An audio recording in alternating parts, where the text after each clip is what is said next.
es el episodio número 2 de Canal Agrícola. Darle un gran agradecimiento a la acogida que tuvo nuestro primer episodio, a su vez también a los buenos comentarios que tuvo. En esta oportunidad vamos a ampliar un poco más sobre la carrera de Ingeniería Agrícola, la rama de mecanización, ¿sí? Y vamos a hablar sobre la mecanización agrícola en el Perú y Latinoamérica en los últimos 50 años. Como invitado tenemos al ingeniero Isaac Vázquez, egresado de la Casa de Estudio de la Universidad Nacional Agraria de La Molina. Por ahí va a aparecer. Ya, ahí lo pongo, en edición. Magíster en Ingeniería de Riegos y un doctorado en Ingeniería Medioambiental. Estos últimos fue en los Estados Unidos, en la Universidad de Utah especialmente. Ingeniero, bienvenido. Gracias por la invitación. ¿Cómo se siente de formar parte del Canal Agrícola en nuestro segundo episodio? En principio contento de que me estén tomando en cuenta, ¿sí? Y bueno, aquí a tu disposición de las preguntas que tengas que realizar. Bien, un dato interesante también es que el ingeniero Isaac Vázquez forma parte de la plana docente de nuestra Universidad Nacional Agraria de La Molina para nosotros los ingenieros agrícolas. Coméntenos usted qué cursos nos enseña o qué curso está enseñando actualmente. Actualmente enseño el curso de Mecánica Vectorial 2 y de Física para Ingeniería. Sí, esos dos cursos estoy enseñando. Bien, para entrar un poco más a fondo y un poco más en confianza también para que las personas lo conozcan, ¿nos podría brindar usted cómo fue su época académica dentro de la universidad? Bueno, ingresé en el año 97-1, siempre he sido bastante competitivo. Recuerdo aún que terminé en 4 años y medio con un grupo de estudiantes, 10 o 15, íbamos a mi casa a estudiar, nos amanecíamos muchas veces y incluso con 6 de ellos conseguimos beca y nos fuimos a Utah State University a hacer una maestría y algunos de ellos se animaron incluso para un doctorado también, ¿no? Claro, y en la actualidad sigue habiendo más oportunidades para que los estudiantes puedan viajar al extranjero y todo ello. Sí, claro, las oportunidades siempre están ahí. Para las personas competitivas. Así es. Bien, vamos a iniciar con la ronda de preguntas que muchos de nosotros queremos saber. Primero, ¿cuál es el estado actual de la mecanización agrícola en el Perú? Bueno, en el país. A ver, en principio toda la superficie agrícola hay que entender de que está separada, digamos, en 2 bloques, ¿no? Un bloque básicamente que es el área que está enfocada para el tema de agroexportación y tal vez las grandes áreas de industria, por ejemplo las azucareras, donde mayormente no hay mayor problema con respecto al tema de la tecnificación. Estas empresas que se dedican a este rubro son altamente competitivas, no tienen nada que envidiar con las empresas europeas o americanas, siempre están en el top de lo que es tecnología para abaratar costos, bajar costos, con el tema de mecanización y también para obtener altas productividades. Y la otra área, que básicamente es entre el 85 y 90% de la superficie, que está siendo administrada por pequeñas familias, la pequeña y microagricultura, ¿no? Así decirlo, donde sí necesita bastante apoyo justamente estas áreas, ¿no? Sus niveles de productividad son bastante bajos en la mayoría de ellos y sus costos de producción son bastante altos, lo cual conlleva lo que es la pobreza en el sector agrario, ¿no? Y tomemos en cuenta de que el tema agrícola demanda bastante mano de obra. Entonces, es que este sector logra fortalecerse, automáticamente lo que estamos haciendo es llevar riqueza justamente a estas zonas pobres, llevar trabajo, generar trabajo, ¿no? Que es justamente lo que nuestro país necesita. Tomemos en cuenta de que el sector agroexportador, el último año, 2023, generó en exportación un poco más de 10.000 millones de dólares, no solamente en el sector agroexportación. Tomemos en cuenta que teníamos un 85-90% de nuestra superficie que podría generar una riqueza mucho mayor a lo que genera básicamente esta pequeña área, ¿no? De superficie que mencionaba. Bien. ¿Y usted qué opina respecto a las políticas públicas que han sido empleadas hasta ahora para mejorar la mecanización? Han habido diferentes políticas. Por ejemplo, en los años 70 se creó lo que es el SENAMA, ¿sí? El Servicio Nacional de Mecanización de Maquinaria Agrícola, donde básicamente se compraron una serie de maquinarias y prestaban servicios para las zonas rurales. Lamentablemente, debido a un mal mantenimiento, una mala operación, todo esto se fue degradando y quedó en nada a través del tiempo. En los años 80, de la misma forma, se impulsó regalando maquinaria a las zonas rurales, pero debido exactamente a lo mismo, estas máquinas resultaron degradándose, ¿no? Con el tiempo. En los años 90, de la misma forma, se compraron más de 4.000 tractores para poder apoyar a la gente a que vuelva a sus hogares después de toda la devastación que generó el terrorismo, y como una especie de apoyo, lo cual sí ayudó bastante. Pero recordemos que las horas máquina tienen un límite, no son 10.000 horas, y después se tiene que renovar maquinaria. Ahora, lo que puede hacer falta aquí para que esto sea de una forma sostenida y poder desarrollar el tema justamente de la mecanización agrícola, cuyo objetivo es bajar costos. Ninguna empresa va a ser rentable si es que sus costos de producción son altos y su productividad es baja. Entonces, si nosotros no tenemos el campo mecanizado, entonces nos estamos enfrentando a tener áreas con costos de producción bastante elevados y a la vez productividades bajas, ¿no? En unas palabras, eso significa pobreza. Entonces, se tiene que incentivar el tema de la mecanización, ya que este es uno de los frentes que tenemos que atacar para bajar costos.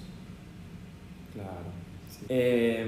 ¿Cuáles son los principales desafíos para los agricultores al intentar acceder a la maquinaria agrícola?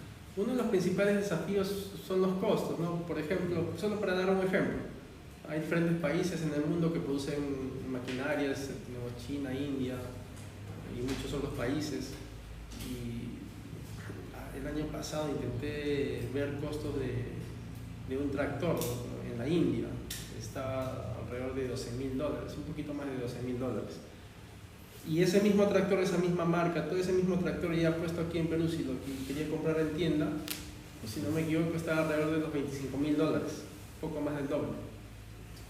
Entonces, un agricultor que desea tecnificarse, desea bajar costos, ve costos un poco elevados, entonces simplemente continúas de la misma forma como estás continuando, ¿no? Sin poder bajar costos, sin poder mecanizarte y así. Entonces, creo que aquí hacen falta, especialmente para el agro, políticas específicas para poder incentivar la transformación del agro a nivel nacional. Y una de esas políticas podría ser, por ejemplo, atacar con respecto al tema de impuestos. Tanto el tema de la compra, venta de maquinarias o el tema de alquiler de maquinarias, tal vez el IGB bajarlo de un 18% a un 5, un 10%, o incluso dar una concesión tal vez de unos 5, 10, 15, 20, 30 o 40 años de un impuesto bajísimo, ¿no? Entonces, de esa forma, el agricultor, que incluso los agricultores que menos tienen, resultan pagando más que los grandes agricultores. ¿Por qué? Porque el agricultor pujante, el agroexportador, ok, te compra una máquina donde está incluido el IGB, pero al final en su tema contable, debido a sus ingresos, egresos, contablemente recuperas ese dinero. Pero el agricultor que no tiene un buen orden en su tema contable, justamente debido a su pobreza, debido a sus ingresos, resultas pagando una máquina donde no tienes cómo sacarte ese IGB de encima, ¿no? Entonces resultas pagando más por el mismo producto. Entonces, creo que allí está la clave, ¿no? Incentivar eso, incentivar de que empresas de otros países vengan y empiecen a construir tractores, maquinaria agrícola en forma general aquí en nuestro país, ¿no? Incentivar eso con el tema de impuestos, con el tema arancelario. Si tú vas a construir aquí en el Perú, tal vez necesitas importar una pieza de Europa, de China o de donde sea, para poder construir una máquina más grande, tal vez ponerle impuesto cero, justamente esas piezas que te van a permitir tener un producto final terminado, ¿no? Tal vez por unos 30 o 40 años. Y en el momento que tú vas a vender Aquí en Perú, darle un impuesto bajísimo, un 5 o 10%. Y a estas empresas se les dice, ok, si es que tú vas a exportar estas maquinarias a otros países, te voy a dar un precio especial en el tema de impuestos, ¿no? Un impuesto tan bajo que las empresas por iniciativa propia van a querer venir a invertir en nuestro país. Con eso vamos a lograr masificar todo lo que es el tema de mecanización para nuestros agricultores menos pudientes y a la vez vamos a generar trabajo, porque quienes van a ensamblar, quienes van a fabricar, va a ser con gente local. Entonces la clave son los impuestos. Por ahí puede ser la clave, ¿no? Y yo me iría incluso un poquito más lejos, tal vez ver el tema de bajar impuestos para el tema de riego por goteo, riego por aspersión, mangueras, todo eso, de tal forma que se pueda incentivar el tema de la tecnificación del agro, no solamente con el tema de maquinaria, ¿no? Muy bien, en realidad sí, es muy importante lo que nos acaba de comentar. ¿Usted qué opina, no? ¿Qué puede la mecanización agrícola contribuir a los objetivos del desarrollo sostenible? Puede contribuir bastante, justamente como te mencioné, solamente el tema agroexportador, el año 2023 ha generado una riqueza de poco más de 10.000 millones de dólares. Imagínate si es que todo el sector agrario se repotenciara, ¿no? ¿Cuánta riqueza se podría generar? ¿Cuánto podrían bajar los costos, la productividad, cómo se podría elevar, ¿no? Sí, es muy importante esa área en realidad. ¿Qué papel juegan las universidades y centros de investigación en el desarrollo de tecnología agrícola? Actualmente es bastante poco, tal vez la Universidad Nacional Agraria de La Molina sea una de las líderes, ¿no?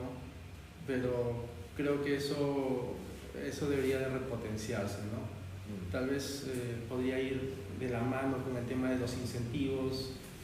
Ok, a las empresas yo les voy a dar este incentivo, siempre y cuando trabajes directamente con las universidades, tal vez dando prácticas preprofesionales, abriendo tus puertas para el tema de investigación, y esto a la vez que sirva para una especie de transferencia de tecnología, ¿no? Por ahí podría estar la clave. Sí, tiene mucha razón. A ver, esta pregunta sí es también interesante, las últimas. ¿Cómo se podría proponer el uso de la mecanización y que estos sean aceptados por la población? Pues se sabe que algunas poblaciones son resilientes con respecto a cómo maneja la producción agrícola.